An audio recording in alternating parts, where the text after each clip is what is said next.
Legit ba daw ang OVA? Today guys, sasagutin yan ng kasama ko. Itong kasama ko ngayon, isang sundalo na ginawa ang OVA. Sir, pakilala ka sa kanila.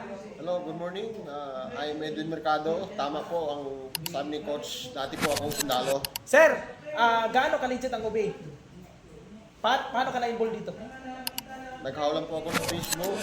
Gusto ko rin magkaroon ng extra income kaya dito po yung Online Business Academy.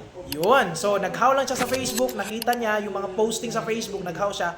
Ngayon, part na siya ng OVA. Sir, share mo sa kanila. Magkano yung pinakamalaking kinita dito?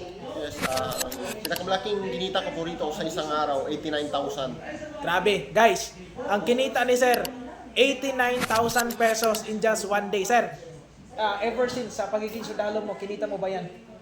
Hindi ko po kinita, Coach, kasi po ang monthly po namin as a corporal ako dati, 23,000 lang po yung monthly ko. Guys, kung ikaw ngayon ay isa kang sundalo katulad ni Sir na naghahanap ng extra income or isa kang government employee na gustong gawin ang ganitong opportunity. Sabi ni Sir, kumita siya ng 23,000 every month dahil sa sahod niya. Pero dito, imagine, 89,000 pesos in one day.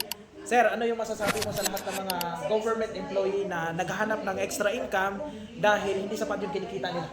Sa mga government employee, as a sundalo, ginuko ang business na ito, kaya ma-advise ko sa inyo, wag na po kayo magdalawang isip kasi dati po akong sundalo, kaya ginawa ko po ito. Super legit po, 100%. Yun, guys, sabi ni Sir galing sa kanya yon. Ito ay isang sundalo pero kumita na malaki dito sa OVA. Kaya kung ikaw ngayon, nakita mo tong video na to at gusto mo magkaroon din ng income sa OVA, ang kailangan mo lang gawin, mag-iwan ka ng comment dyan. Pipili kami ng tao na tutulungan. Paano? See you in box.